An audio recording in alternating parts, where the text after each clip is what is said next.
విడు మొరటోడు అని వాళ్ళు వీళ్ళు ఎన్నెన్ని అన్న పసి పిల్లవాడు నవాడు.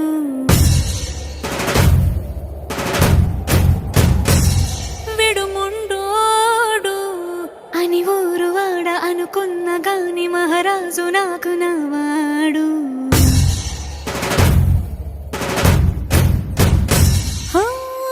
మాట పెడుసైనా మనసులో వెన్న రాయిలా ఉన్నవాడిలోన దేవుడెవరికి తెలుసును నాకన్నా. సూసేకి అగ్గిరవ్వ మాదిరే ఉంటా